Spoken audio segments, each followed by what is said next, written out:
저는 김미자라고 해요. 올해 65세예요. 내 인생을 돌아보면 참 많은 일들이 있었죠. 하지만 지금 와서 생각해보면 내가 얼마나 어리석었는지 깨닫게 돼요. 딸 자식 키워봐야 아무 소용없다고 생각했던 나의 모습이 부끄럽기만 해요. 여러분께 제 이야기를 들려드릴게요. 어쩌면 누군가에겐 위로가 될 수 있겠죠. 저는 30대 중반에 결혼을 했어요. 남편은 성실하고 든든한 사람이었죠.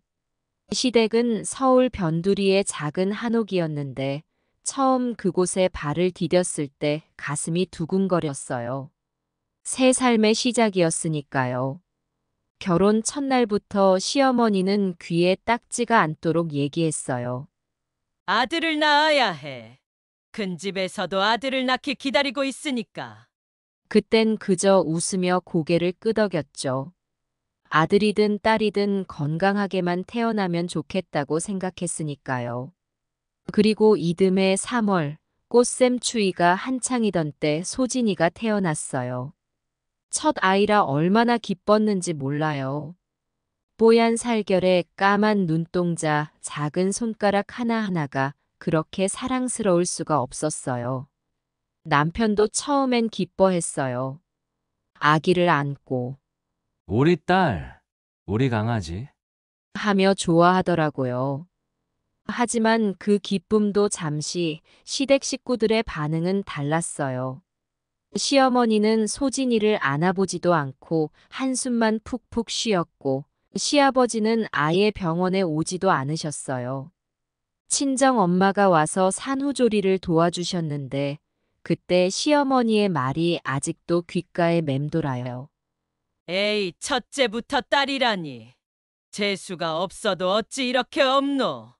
그 말에 가슴이 철렁 내려앉더라고요. 갓 태어난 아기를 안고 있는 내 마음은 기쁨과 서러움이 뒤섞여 복잡했어요. 남편은 그저 멋쩍게 웃기만 했고요. 퇴원하고 집에 돌아왔을 때부터 시작됐어요. 아들을 낳아야 한다는 잔소리가 끊이지 않았죠. 식사 때마다, 빨래를 할 때마다, 심지어 아기 안고 있을 때조차 시어머니의 잔소리가 따라다녔어요. 아들 낳으려면 이렇게 해라. 첫째가 딸이면 둘째는 꼭 아들이어야 해.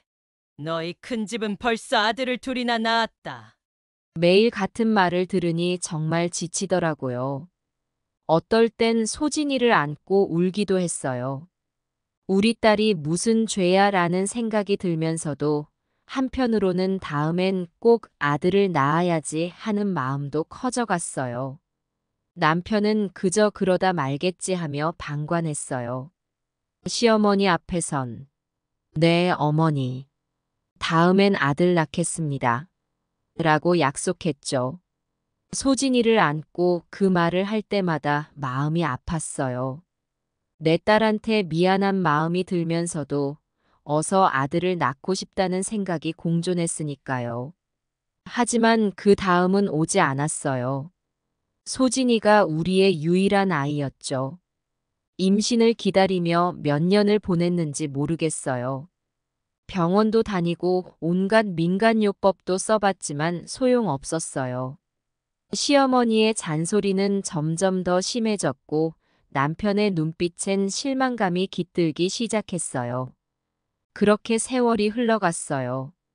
소진이는 자라났고 나는 점점 지쳐갔어요. 딸 자식 하나 키우는 게 이렇게 힘들 줄 몰랐어요. 하지만 그땐 미처 알지 못했죠. 내 딸이 얼마나 소중한 존재인지를. 소진이는 정말 똑똑하고 예쁜 아이로 자랐어요. 초등학교에 입학하자마자 선생님들의 칭찬이 끊이지 않았죠. 학교에서도 늘 상위권이었어요. 그런 소진이를 보면 가슴이 뿌듯했죠. 하지만 집에 오면 분위기가 달라졌어요. 시댁에선 여전히 딸만 낳아서 뭐하냐고 구박했어요. 소진이가 상을 받아오면 시어머니는 코웃음을 치셨죠. 그래, 공부 잘하면 뭐하나? 어차피 시집 가면 남의 집 며느리 될 텐데. 그 말을 들을 때마다 가슴이 아팠어요. 소진이도 그 말을 듣고 있었거든요. 어린 아이 눈에 시린 슬픔이 스치는 걸 볼 때면 내 마음도 무너져 내렸어요. 남편도 점점 소진이에게 무관심해졌어요. 처음엔 딸이라도 예쁘다고 얼러주던 남편이 언제부턴가 소진이를 외면하기 시작했어요. 퇴근 후 소진이가 아빠, 오늘 이런 일이 있었어요. 라고 말을 걸면 대답도 않고 TV만 보더라고요. 어느 날 소진이가 울면서 내게 물었어요. 엄마, 나 왜 태어났어요? 아빠는 왜 나를 안 좋아해요? 그 말에 가슴이 찢어지는 것 같았어요. 소진이를 꼭 안아주며 말했죠. 아니야, 우리 소진이. 엄마가 널 너무 사랑해. 넌 정말 소중하고 특별한 아이야. 그날 밤 남편에게 따졌어요. 당신 왜 소진이한테 그래요? 얼마나 상처받을지 생각해 봤어요? 남편은 한숨을 쉬며 말하더군요. 나도 모르겠어. 딸이라 그런가. 자꾸 어머니 말씀이 생각나서. 그 순간 결심했어요. 나는 소진이를 위해 더 열심히 살기로 했어요. 우리 소진이가 훌륭하게 자라면 다들 인정할 거라고 믿었거든요. 소진이는 중학교에 들어가면서 사춘기가 시작됐어요. 그동안 순하고 말 잘 듣던 아이가 갑자기 변하더라고요. 늦게 들어오고 짜증을 내고 말대꾸도 심해졌죠. 처음엔 이해하려 노력했어요. 사춘기인가 보다 하고 넘어갔죠. 하지만 점점 상황이 심각해졌어요. 어느 날은 소진이가 새벽 1시가 다 되어서야 들어왔어요. 걱정되어 기다리고 있다가 물었죠. 이 시간에 어디 갔다 오는 거니? 그러자 소진이가 소리를 질렀어요. 엄마는 왜 자꾸 간섭하는데요? 내 인생이잖아요. 그 말에 화가 나서 막 소리를 질렀더니 소진이가 울면서 방으로 뛰어들어가더라고요. 그날 밤 문 밖에서 소진이의 흐느낌 소리를 들으며 가슴이 아팠어요. 남편은 이런 상황에 무관심했어요. 오히려 저를 탓하더라고요. 너가 너무 애를 응석바지로 키웠잖아. 딸 자식 그렇게 키우면 안 돼. 시어머니도 가만히 계시지 않았어요. 봐라, 내 말이 맞지? 딸은 키워봐야 소용없어. 저렇게 버릇없이 굴지. 그 말들이 서럽고 화가 났지만 한편으론 그런가 하는 생각도 들었어요. 소진이가 고등학교에 들어갔을 때 진로 문제로 큰 갈등이 있었어요. 소진이는 미술대학에 가고 싶어 했죠. 하지만 남편은 극구 반대했어요. 여자가 무슨 화가야? 시집 못 가겠다. 의대나 가라. 소진이는 울면서 항의했어요. 아빠, 난 화가가 되고 싶단 말이에요. 내 인생인데 왜 자꾸 간섭하세요? 남편은 화를 내며 말했죠. 네 인생이긴 뭐가 네 인생이야. 네가 뭘 안다고? 그 모습을 보며 가슴이 아팠어요. 소진이의 꿈을 응원해주고 싶었지만 한편으론 남편 말이 맞는 것 같기도 했어요. 그 즈음 이웃집 아들 민호가 서울대에 합격했다는 소식이 들렸어요. 온 동네가 떠들썩했죠. 민호 어머니는 얼마나 뿌듯해하던지. 그 모습을 보며 부러움과 서운함이 교차했어요. 시어머니는 그 소식을 듣고 또 한마디 하셨죠. 봐라, 아들은 저렇게 훌륭하게 자란다. 근데 우리 집은 뭐냐? 딸 자식 하나 키워봤자 소용없어. 그 말에 가슴이 찢어지는 것 같았어요. 소진이에게 미안하면서도 한편으론 그래, 역시 아들이었다면 하는 생각이 들더라고요. 소진이는 결국 미술대학에 진학했어요. 남편은 한동안 말도 안 걸더라고요. 시어머니는 돈만 날리는 짓이라며 혀를 찼고요. 대학 2학년 때 소진이가 유학을 가겠다고 했어요. 미국의 유명 미술학교에 간다더군요. 얼마나 자랑스럽던지. 하지만 남편과 시댁의 반응은 달랐어요. 무슨 여자가 혼자 외국을 가? 시집은 언제 가려고 그러냐? 소진이는 울면서 호소했어요. 엄마, 이건 정말 좋은 기회예요. 제발 보내주세요. 마음이 복잡했어요.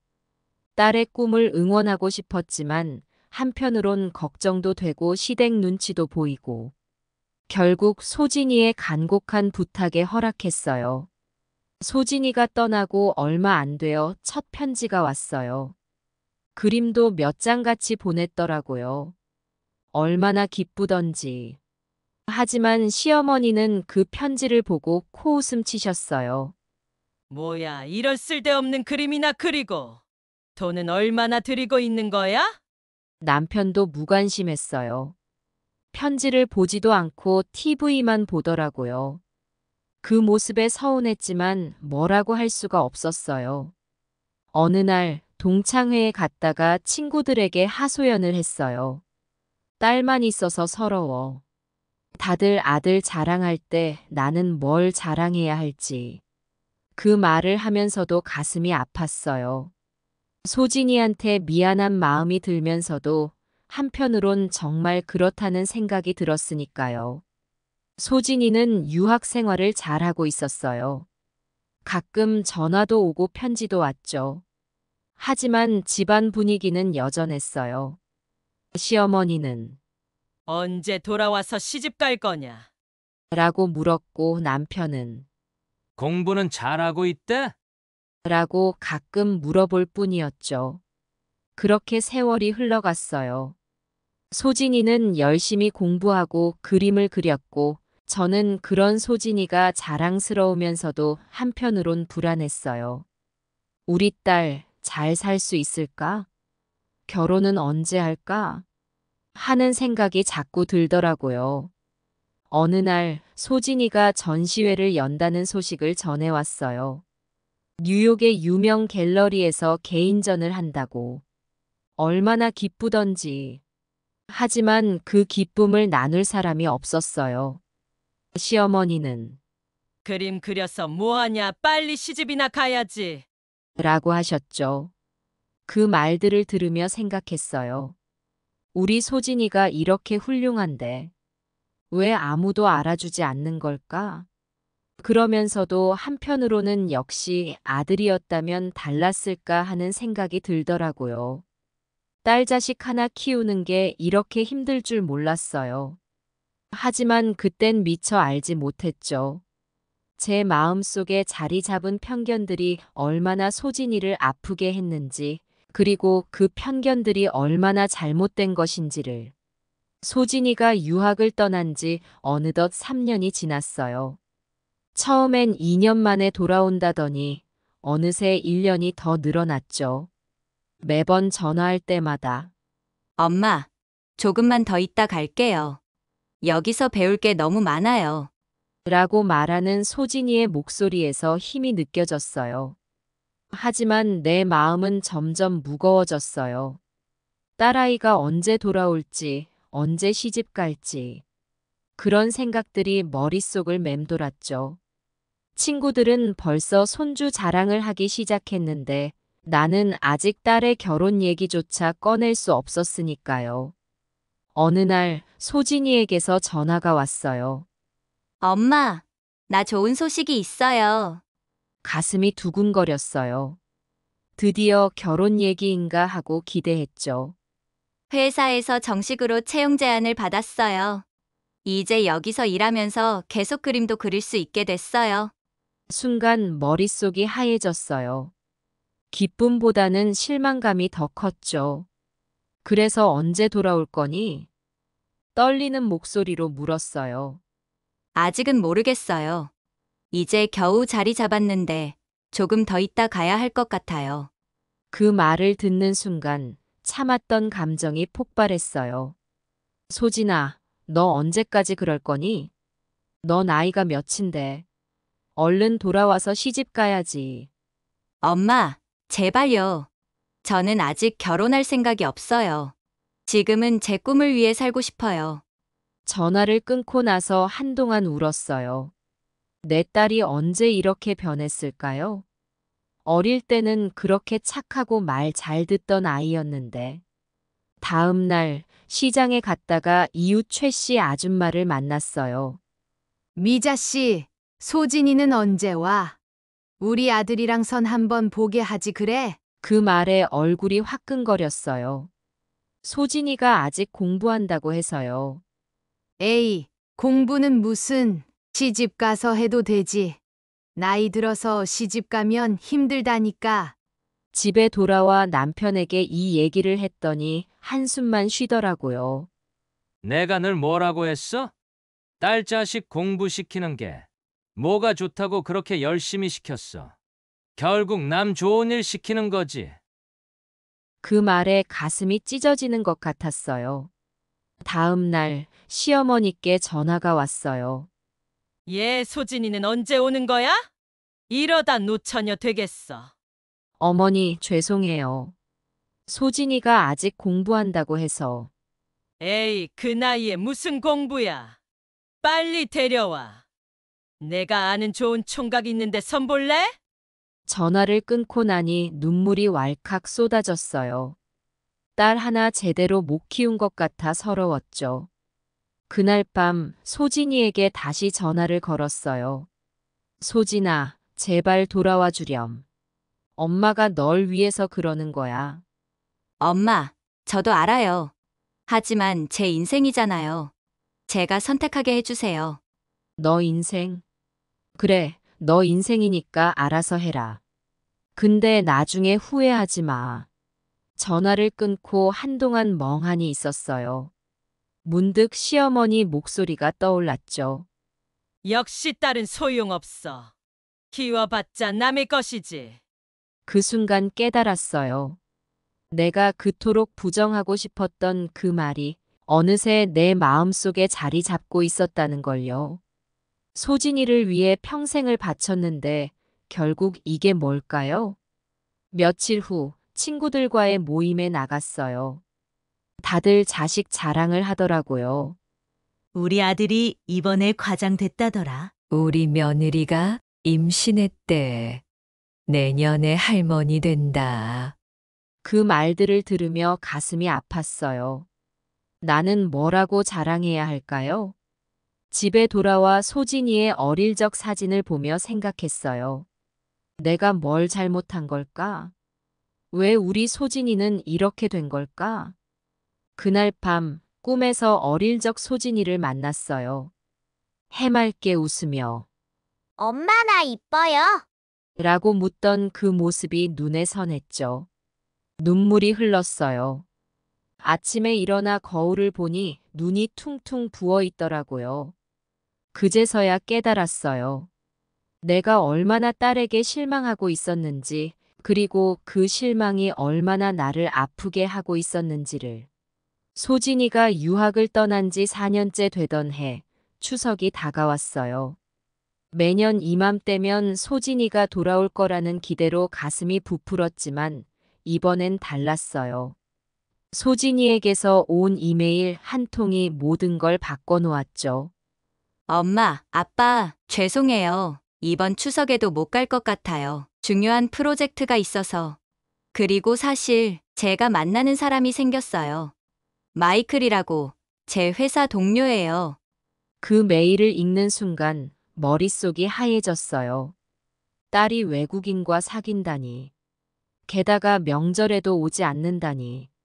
남편에게 이 사실을 알렸더니 그는 화를 내며 말했어요. 뭐? 양키 놈이랑 사귄다고? 안 돼. 절대 안 돼. 당장 전화해서 헤어지라고 해. 시어머니께 이 소식을 전하는 것도 큰 스트레스였어요. 예상대로 시어머니는 크게 화를 내셨죠. 이게 무슨 일이야? 네가 딸 하나 제대로 못 키운 거야. 이러려고 그렇게 공부시켰어? 그 말에 가슴이 찢어지는 것 같았어요. 나는 정말 소진이를 잘못 키운 걸까요? 추석 당일 친척들이 모였을 때 소진이의 빈자리가 더욱 크게 느껴졌어요. 큰집 조카 며느리가 임신했다는 소식에 모두가 축하해주는 가운데 나는 구석에 앉아 쓸쓸히 술잔을 기울였죠. 미자야, 소진이는 언제 시집가니? 나이가 몇인데? 아직 공부한다고 하네요. 아이고, 공부는 무슨. 시집가서 애 낳고 사는 게 여자 팔자지. 그 말을 들으며 눈물을 참느라 애썼어요. 소진이에 대한 실망감, 주변의 시선, 그리고 내 자신에 대한 자책감이 한꺼번에 몰려왔죠. 추석이 지나고 얼마 후 이웃집 박씨네 아들 결혼식이 있었어요. 하얀 웨딩드레스를 입은 신부를 보며 문득 소진이의 모습이 떠올랐어요. 우리 소진이는 언제쯤 저렇게 될 수 있을까? 결혼식이 끝나고 집으로 돌아오는 길에 남편이 한숨을 쉬며 말했어요. 여보, 우리가 뭘 잘못한 거야? 왜 우리 딸은 저렇게 안 되는 걸까? 그 말에 참았던 눈물이 터져 나왔어요. 당신도 그렇게 생각해요? 내가 소진이를 잘못 키웠나 봐요. 며칠 후 단골 미용실에 갔다가 오랜만에 만난 친구 영숙이와 이야기를 나눴어요. 미자야, 너 왜 그렇게 힘들어 보여? 무슨 일 있어? 아니, 그냥 소진이 때문에. 아, 소진이? 그 얘긴 들었어. 외국에서 잘 나가고 있다며? 자랑스럽겠다.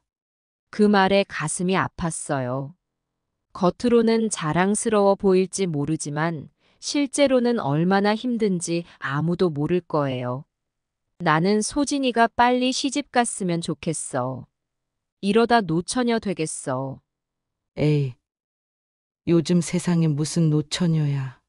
소진이는 제 앞길 잘 가고 있는 거지. 영숙이의 말에 고개를 끄덕였지만 마음속으로는 인정할 수 없었어요.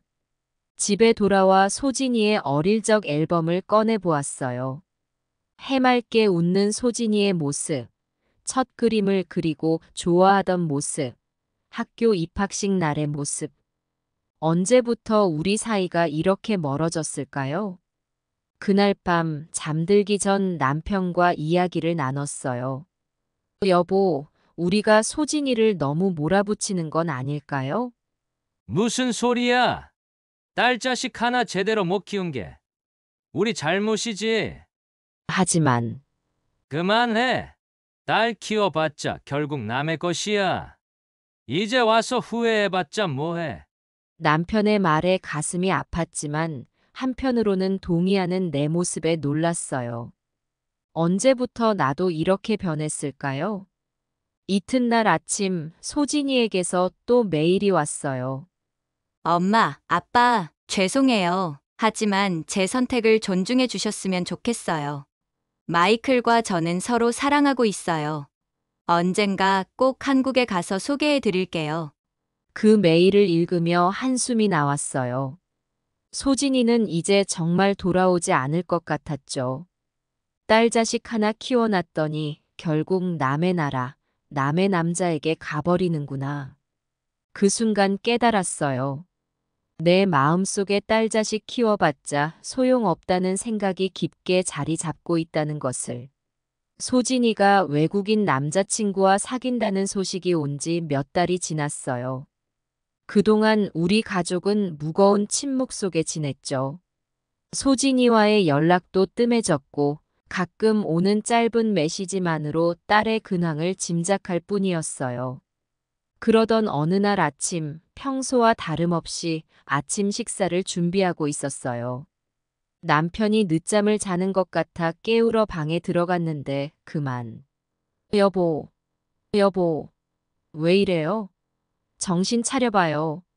남편이 침대에서 축 늘어져 있었어요. 의식은 있었지만 말을 제대로 못하고 오른쪽 팔다리를 전혀 움직이지 못하는 거예요. 순간 머릿속이 하얘졌어요. 119에 전화해서 병원으로 실려갔죠. 의사 선생님 말씀이 뇌졸중이랍니다.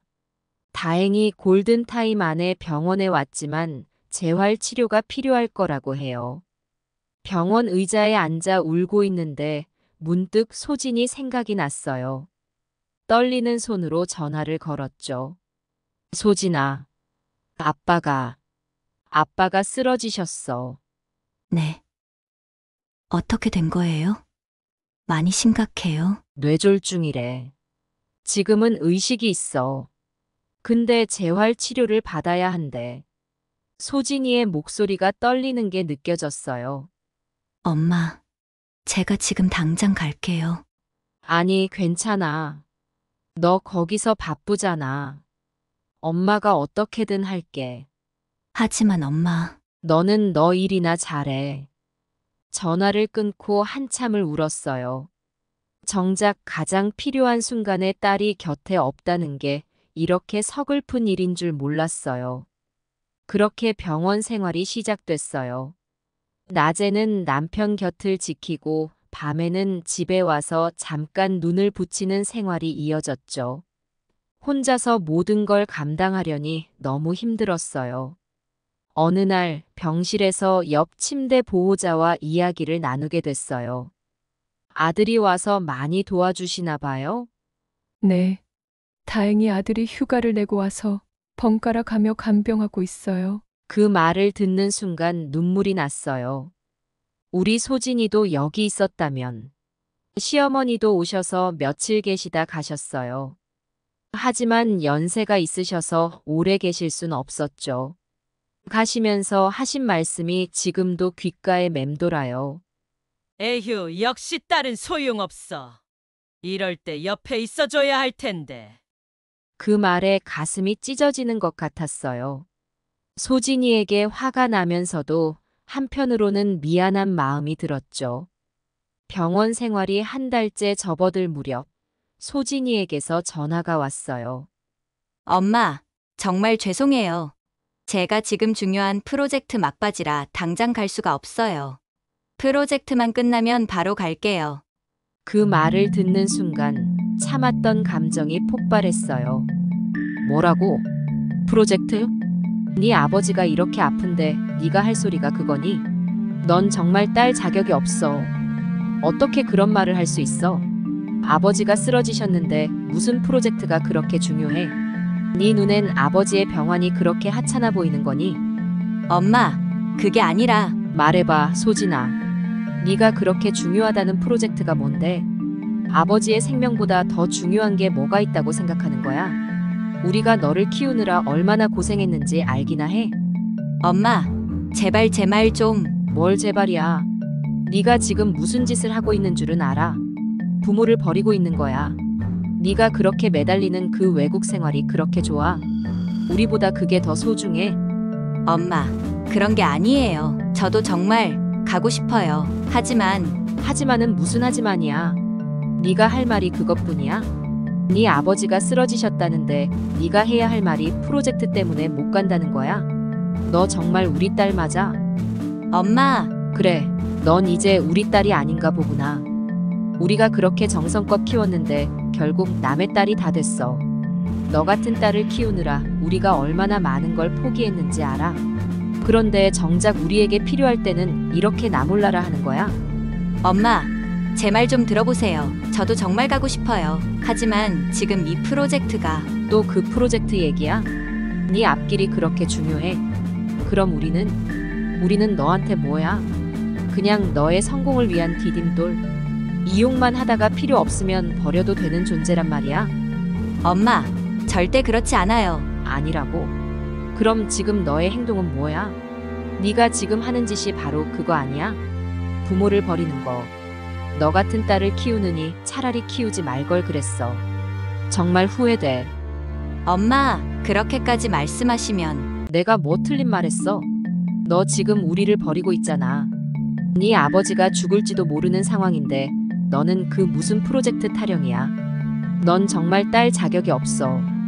이제 와서 보니까 딸 키워봤자 소용없다는 말이 딱 맞는 것 같아. 엄마, 제발요. 제발은 무슨 제발? 제발저리니? 넌 이제 우리한테 오지 마.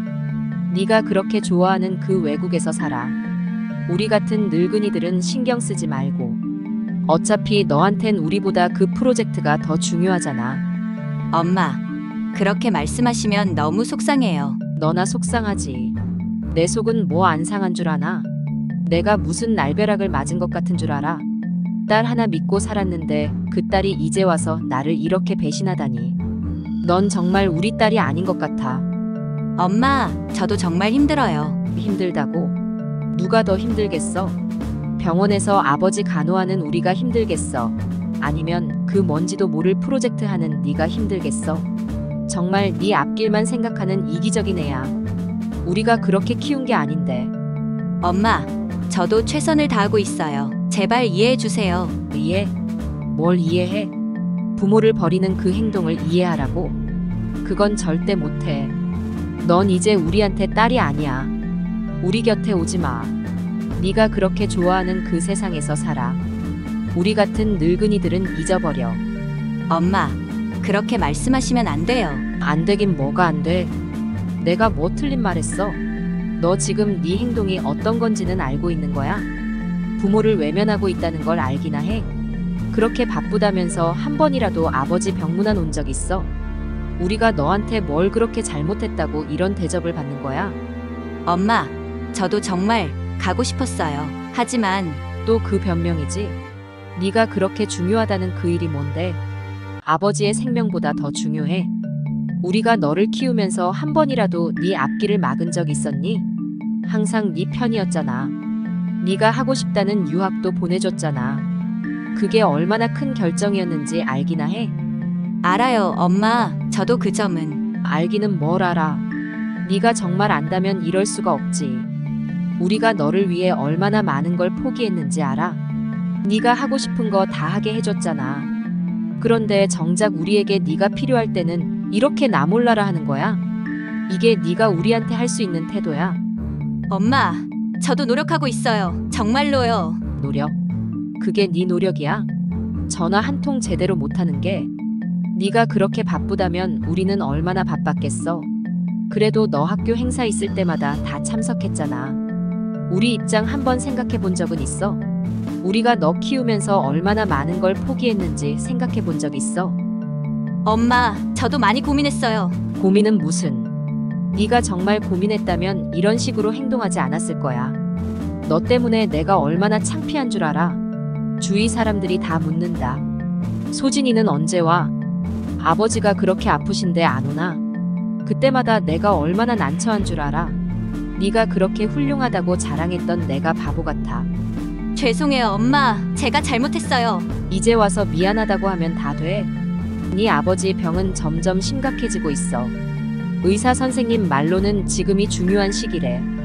그런데 너는 여전히 그쪽 일이 더 중요하다는 거지. 네 아버지가 얼마나 너 보고 싶어 하시는지 알아? 매일 너 이름 부르신다고. 엄마, 제발 제 말 좀 들어보세요. 저도 정말 힘들어요. 너만 힘든 줄 아나? 나는 안 힘들 것 같아. 남편은 병원에 누워있고 딸은 연락도 제대로 안 하고. 내가 얼마나 외롭고 힘든 줄 알아? 그래도 너라도 곁에 있어줄 줄 알았는데. 됐어. 너 같은 딸 필요 없어. 네가 그렇게 좋아하는 그 나라에서 살아. 우리 같은 늙은이는 신경 쓰지 마. 어차피 너한텐 우리보다 그 일이 더 중요하니까. 끊어라. 전화를 끊고 한동안 울었어요. 왜 우리 딸은 이럴까? 정말 딸 자식 키워봤자 소용없는 걸까? 그렇게 또 한 달이 지났어요. 남편의 상태는 조금씩 좋아지고 있었지만 여전히 재활 치료가 필요했죠. 나는 점점 지쳐갔어요. 병원과 집을 오가며 병원비와 생활비를 걱정하며. 어느 날 병원 복도에서 우연히 마주친 의사 선생님이 물으셨어요. 보호자분, 많이 힘드시죠? 가족들이 번갈아 가며 간병하시는 게 어떨까요? 아, 저희는 딸 하나뿐이라서요. 그것도 해외에 있어서. 의사 선생님의 안타까운 눈빛이 가슴에 깊이 박혔어요. 집에 돌아와 소진이의 사진을 보며 또다시 눈물이 났어요. 내가 뭘 잘못한 걸까? 왜 우리 소진이는 이럴까? 그때 갑자기 전화벨이 울렸어요. 소진이었어요. 엄마, 저 이번 주말에 갈게요. 비행기표 예매했어요. 순간 가슴이 덜컥 내려앉았어요. 기쁨보다는 분노가 먼저 올라왔죠. 이제 와서 네 아버지가 쓰러진 지 2달이나 지났는데 이제 온다고? 엄마, 정말 죄송해요. 제가 됐어. 오지 마. 넌 너 인생이나 살아. 우리 부부는 어떻게든 살 테니까. 전화를 끊고 한참을 흐느꼈어요. 왜 이렇게 된 걸까? 내가 그렇게 정성껏 키운 딸인데 왜 이렇게 남처럼 구는 걸까? 그날 밤 잠들기 전 문득 깨달았어요. 내 마음 한구석에 딸에 대한 생각이 깊게 자리 잡고 있다는 걸요. 그 생각이 나를 이렇게 아프게 하고 있다는 것도. 하지만 그 순간에도 소진이가 오겠다는 말에 살짝 설레는 내 마음을 부정할 수 없었어요. 어쩌면 아직 희망이 있을지도 모른다는 생각이 들었죠. 소진이와 통화한 지 이틀 후 병원에서 남편의 재활 치료를 지켜보고 있었어요. 그때 갑자기 누군가가 내 어깨를 톡톡 쳤어요. 놀라서 돌아보니 엄마, 소진이였어요. 믿기지 않았어요. 소진이가 정말 왔다니.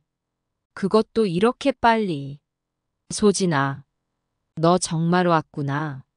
눈물이 왈칵 쏟아졌어요. 소진이도 울면서 나를 꼭 안아줬어요. 엄마, 정말 죄송해요. 더 일찍 왔어야 했는데. 소진이의 모습을 자세히 보니 배가 불러 있었어요. 깜짝 놀라 물었죠. 소진아, 너 혹시. 소진이가 쑥스러운 듯 웃으며 대답했어요. 네, 엄마. 5개월 됐어요. 원래 다음 달에 와서 말씀드리려고 했는데 아빠가 이러시는 바람에. 순간 머릿속이 복잡해졌어요. 기쁨과 걱정, 그리고 미안함이 한꺼번에 밀려왔죠. 그런 몸으로 무슨 비행기를 타고 와. 위험하잖아. 괜찮아요, 엄마. 의사 선생님께 확인받고 왔어요. 그리고 마이클도 같이 왔어요. 그제서야 소진이 뒤에 서 있는 외국인 남자가 보였어요. 키가 크고 잘생긴 청년이었죠. 안녕하세요, 어머니. 만나 뵙게 되어 반갑습니다. 서툰 한국어로 인사하는 마이클을 보니 갑자기 마음이 복잡해졌어요. 이제 정말 우리 소진이가 다른 사람의 것이 되어가는 것 같아 서글펐죠. 병실로 들어가 남편을 만났어요.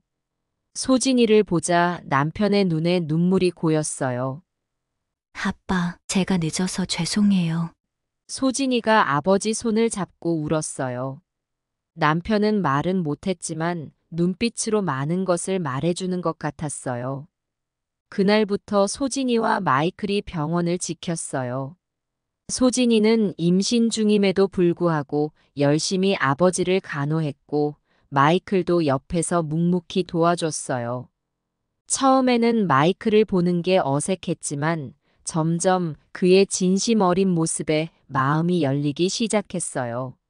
소진이를 향한 그의 사랑과 배려가 느껴졌거든요. 어느 날 소진이가 아버지의 재활 운동을 돕고 있을 때였어요.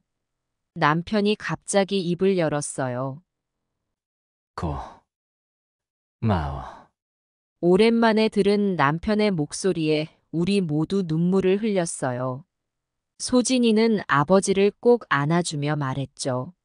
아빠, 제가 있잖아요. 우리 같이 이겨내요. 그 모습을 보며 문득 깨달았어요. 내가 얼마나 소진이를 오해하고 있었는지. 소진이는 여전히 우리 가족의 일부였고 우리를 사랑하고 있었다는 걸요. 시간이 흐르면서 남편의 상태도 조금씩 좋아졌어요. 소진이와 마이클 덕분에 나도 조금은 쉴 수 있었고 병원 생활에 익숙해져 갔죠. 어느 날 소진이가 조심스레 말을 꺼냈어요. 엄마, 아빠, 저희가 여기 한국에 좀 더 오래 있으려고 해요. 아기가 태어날 때까지. 그 말을 듣는 순간 가슴이 뭉클해졌어요. 정말 그래도 되겠어? 너희 일은 어쩌고? 소진이가 웃으며 대답했어요. 괜찮아요. 마이클 회사에서 재택근무를 허락해줬어요. 그리고 저도 여기서 그림 작업을 계속할 수 있어요. 마이클도 고개를 끄덕이며 말했어요. 네, 어머니. 저희가 이곳에서 도움을 드리고 싶어요. 그 순간 눈물이 왈칵 쏟아졌어요. 마이클의 대답이 너무 고마웠어요. 시간이 흘러 소진이의 출산일이 다가왔어요. 남편의 상태도 많이 좋아져서 휠체어를 타고 병원 정원을 산책할 수 있을 정도가 됐죠. 그리고 마침내 그날이 왔어요. 소진이가 진통으로 힘들어할 때 우리 가족 모두가 함께 있었어요. 손녀가 태어났다는 소식을 들었을 때 남편의 눈에서 눈물이 흘렀어요. 우리 손녀. 아기를 안아보는 순간 모든 게 변했어요. 이 작은 생명이 우리 가족을 하나로 묶어주는 것 같았죠. 그날 밤 병실에서 남편과 이야기를 나눴어요. 여보, 우리가 참 어리석었네요. 그래, 소진이가 이렇게 훌륭한 딸인데. 우리는 서로를 바라보며 웃었어요. 그동안의 편견과 오해가 눈 녹듯 사라지는 걸 느꼈죠. 다음 날 소진이와 마이클이 아기를 안고 병실에 왔어요. 엄마, 아빠, 우리 딸 이름을 지어주세요. 남편이 잠시 생각하더니 말했어요. 희망이는 어떨까? 우리에게 새로운 희망을 준 아이니까. 모두가 동의했어요. 이제 우리 가족은 새로운 시작을 앞두고 있어요. 소진이와 마이클은 당분간 한국에 머물기로 했고 남편의 재활도 계속되고 있어요. 그리고 우리 모두의 삶에 작은 희망이가 빛을 더해주고 있죠. 이제야 깨달았어요. 딸이든 아들이든 모든 자식은 소중하다는 걸. 그리고 그 사랑이 우리를 얼마나 강하게 만들어주는지를. 희망이가 태어난 지 한 달이 지났어요. 남편의 상태도 많이 좋아져서 이제는 짧은 거리지만 지팡이를 짚고 걸을 수 있게 됐죠. 남편이 드디어 퇴원하는 날이에요. 병실을 정리하면서 지난 몇 개월을 돌아보니 감회가 새로웠어요. 이 병실에서 얼마나 많은 눈물을 흘렸는지, 또 얼마나 많은 기쁨을 누렸는지. 엄마, 다 됐어요? 소진이가 희망이를 안고 병실로 들어왔어요. 응, 거의 다 됐어. 아버지는? 마이클이 모시고 계단에서 천천히 내려오고 계세요. 소진이의 얼굴에서 피곤함이 느껴졌어요. 요즘 새벽에 아기 돌보느라 힘들 텐데, 낮에는 또 아버지 간호하느라 정신 없을 텐데. 문득 미안한 마음이 들었어요. 소진아, 너무 무리하는 거 아니니? 엄마가 좀 더 도와줄게. 소진이가 활짝 웃으며 대답했어요. 괜찮아요, 엄마. 저도 이제 엄마가 됐잖아요. 이 정도는 할 수 있어요. 그 말을 듣는 순간 눈시울이 뜨거워졌어요. 언제 이렇게 우리 소진이가 성장했을까? 집으로 돌아오는 길, 차 안에서 남편이 조용히 말했어요. 미자야, 우리 소진이 참 대단하지 않니? 그러게, 내가 잘못 봤어. 우리 딸이 이렇게 훌륭한 줄 몰랐네. 집에 도착하자 시어머니가 마중 나오셨어요. 손주 얼굴도 보고 싶으시고 아들 걱정도 되셨나 봐요. 어머, 우리 손녀 왔니? 할머니 손녀 좀 안아보자.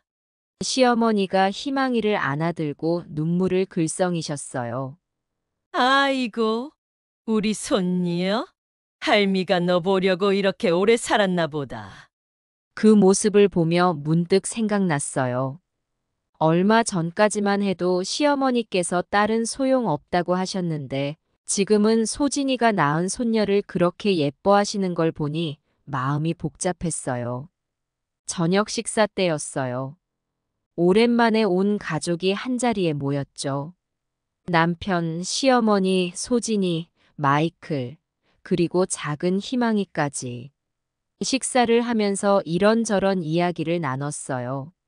소진이의 어릴 적 이야기, 마이클과 처음 만난 이야기, 희망이의 탄생 이야기. 그동안 하지 못했던 이야기들을 나누다 보니 시간 가는 줄 몰랐어요. 문득 시어머니께서 입을 여셨어요. 소진아, 내가 미안하다. 할미가 너한테 못되게 굴었지. 아니에요, 할머니. 제가 더 잘했어야 했는데. 아냐. 네가 이렇게 훌륭한 며느리랑 손녀를 데려와 줘서 고맙다. 그 말을 듣는 순간 눈물이 왈칵 쏟아졌어요. 얼마나 기다려온 말인지. 다음 날 소진이가 아버지의 재활 운동을 돕고 있을 때였어요. 마이클은 희망이를 돌보고 있었고 나는 부엌에서 국을 끓이고 있었죠. 그때 시어머니께서 조용히 다가오셨어요. 미자야, 네, 어머니. 내가 미안하다. 딸은 소용없다고 한 말. 다 틀린 말이었어. 어머니. 소진이를 보니까 알겠더라. 딸이 얼마나 소중한 존재인지. 시어머니의 눈에도 눈물이 고여 있었어요. 나도 모르게 시어머니를 꼭 안아드렸어요. 그날 오후 동네 산책을 나갔어요. 남편은 휠체어를 타고 소진이는 유모차를 밀며 우리 가족이 함께 걸었죠. 길에서 옛 이웃을 만났어요. 어머, 미자 씨, 따님이 와 있나 봐요. 아기도 낳았다면서요? 네, 그래요. 우리 소진이가 이번에 와서 많이 도와줬어요. 참 좋으시겠어요. 역시 딸은 엄마의 힘이라더니. 그 말을 듣는 순간 가슴이 뭉클해졌어요. 맞아요. 딸은 정말 엄마의 힘이에요. 내가 그걸 왜 진작 몰랐을까? 집으로 돌아오는 길 소진이가 조심스레 말을 꺼냈어요. 엄마, 아빠, 저희가 결정한 게 있어요. 응? 뭔데? 저희가 한국에 정착하기로 했어요. 마이클 회사에서 한국 지사로 옮겨올 수 있대요. 그 말을 듣는 순간 온몸에 전율이 느껴졌어요. 정말? 그래도 돼? 네. 엄마, 우리 가족이 함께 있는 게 좋을 것 같아서요. 마이클도 고개를 끄덕이며 말했어요. 네, 장모님. 저희도 희망이를 한국에서 키우고 싶어요. 그 순간 눈물이 왈칵 쏟아졌어요.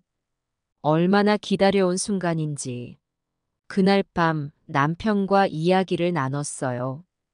여보, 우리가 참 복받은 것 같아요. 그러게 말이야. 우리 소진이가 이렇게 훌륭한 딸이었는데. 우리가 몰랐던 거야. 잠들기 전 문득 깨달았어요. 딸 자식 키워봐야 소용없다는 생각이 얼마나 잘못됐는지를. 그리고 그 생각 때문에 얼마나 많은 행복을 놓치고 있었는지를. 이제 우리 가족은 새로운 시작을 앞두고 있어요. 소진이와 마이클, 그리고 희망이와 함께하는 새로운 살. 이 모든 것이 우리 딸 덕분이에요. 딸은 우리 인생의 가장 큰 축복이에요. 이제야 그 사실을 깨달았네요. 희망이가 태어난 지 6개월이 지났어요. 소진이와 마이클은 약속대로 한국에 정착했고 우리 집에서 멀지 않은 곳에 새 집을 얻었죠. 남편의 재활도 꾸준히 진행되어 이제는 집 안에서 자유롭게 걸어 다닐 수 있게 됐어요. 오늘은 소진이 가족과 함께 첫 가족 여행을 떠나는 날이에요. 가까운 바닷가로 1박 2일 여행을 가기로 했죠. 엄마, 다 준비되셨어요? 소진이가 현관으로 들어서며 물었어요. 응, 거의 다 됐어. 아버지 약은 너가 챙겼지? 네, 걱정 마세요. 다 챙겼어요. 차에 짐을 싣고 출발했어요. 마이클이 운전을 하고 소진이는 조수석에 앉아 내비게이션을 보고 있었죠. 뒷좌석에는 남편과 나 그리고 희망이가 앉았어요. 차 안에서 희망이가 제잘제잘 말을 하기 시작했어요. 남편은 그 말을 들을 때마다 눈시울을 붉히곤 했죠. 바다에 도착하자 상쾌한 바닷바람이 우리를 반겼어요. 희망이는 처음 보는 바다에 신이 났는지 끊임없이 웃고 떠들었죠. 우와, 바다다. 소진이가 희망이를 안고 바다를 가리키며 말했어요. 그래, 우리 희망이 처음 보는 바다지. 모래사장에 돗자리를 펴고 앉아 도시락을 먹었어요. 오랜만에 가족이 함께하는 식사라 그런지 모든 게 특별하게 느껴졌어요. 식사 후 소진이와 마이클이 희망이와 함께 모래성을 쌓기 시작했어요. 남편은 지팡이를 짚고 천천히 바닷가를 거닐었고 나는 그 모습을 바라보며 잠시 생각에 잠겼어요. 1년 전만 해도 이런 날이 올 거라고는 상상도 못했어요. 내가 이렇게 행복한 순간을 보내고 있다니. 저녁이 되자 우리는 근처 펜션으로 이동했어요. 펜션 앞 마당에서 바비큐 파티를 하기로 했죠. 마이클이 고기를 굽고 소진이는 상을 차렸어요. 남편은 희망이와 놀아주고 있었고 나는 그 모습을 보며 행복에 젖었어요. 엄마, 이거 좀 드세요. 소진이가 구운 고기를 건네며 말했어요. 고마워, 우리 딸. 문득 소진이의 얼굴을 자세히 보니 피곤해 보였어요. 소진아, 너무 무리하는 거 아니니? 회사 일에 육아해. 힘들지 않아? 소진이가 활짝 웃으며 대답했어요. 괜찮아요, 엄마. 이게 다 제가 선택한 거예요. 그리고 마이클이 많이 도와줘서 힘들지 않아요. 마이클이 그 말을 듣고 소진이의 어깨를 감싸 안았어요. 하나도 힘들지 않아요, 장모님. 우리는 한 가족이니까요. 소진이가 행복한 표정으로 고개를 끄덕였어요. 그 모습을 보며 문득 깨달았어요. 소진이는 정말 행복해 보였어요. 그리고 그 행복이 우리 가족 모두에게 전해지고 있었죠. 밤이 깊어가고 희망이가 잠들자 우리는 펜션 앞 테라스에 모여 앉았어요. 밤하늘의 별을 보며 이런저런 이야기를 나눴죠. 소진아, 너희 둘 다 한국에서 적응하는데 힘들진 않니? 남편이 물었어요. 아니에요, 아빠. 오히려 더 행복해요. 가족들과 가까이 있을 수 있어서 좋고, 희망이도 한국 문화 속에서 자랄 수 있어서 좋아요. 마이클도 동의하듯 고개를 끄덕였어요. 네, 아버님. 저도 한국 생활이 매우 즐겁습니다. 회사에서도 잘 적응하고 있고요. 그 말을 들으니 마음이 뿌듯해졌어요. 우리 가족이 이렇게 화목하게 지내는 모습을 보니 눈물이 날 것 같았죠. 다음 날 아침, 우리는 일출을 보기 위해 일찍 일어났어요. 바닷가에 나가 함께 떠오르는 해를 바라보며 각자의 소원을 빌었죠. 여보, 뭐 빌었어요? 남편에게 물었어요. 글쎄, 우리 가족이 항상 이렇게 행복하기를. 저도 같은 소원 빌었어요. 소진이와 마이클도 손을 잡고 해를 바라보고 있었어요. 이 순간이 얼마나 특별한지 모두가 느끼고 있었죠. 집으로 돌아오는 길, 차 안에서 소진이가 말했어요. 엄마, 아빠, 정말 감사해요. 갑자기 왜? 저를 이렇게 키워주셔서요. 제가 좋아하는 걸 할 수 있게 해주시고, 지지해 주셔서요. 그 말을 듣는 순간 가슴이 뭉클해졌어요. 집에 도착해서 짐을 정리하고 있을 때 소진이가 다가와 나를 꼭 안아줬어요. 엄마, 사랑해요. 나도 사랑해, 우리 딸. 그 순간 눈물이 왈칵 쏟아졌어요. 이제야 진정으로 딸의 소중함을 알게 된 것 같았어요. 이번 여행을 통해 우리 가족은 더욱 가까워졌어요. 소진이와 마이클, 그리고 희망이와 함께하는 새로운 일상이 시작된 거죠. 이제 나는 자신있게 말할 수 있어요. 딸 자식 키워봐야 소용없다고요? 천만에요. 딸은 우리 인생의 가장 큰 축복이에요. 그리고 그 축복은 지금 이 순간에도 계속되고 있답니다.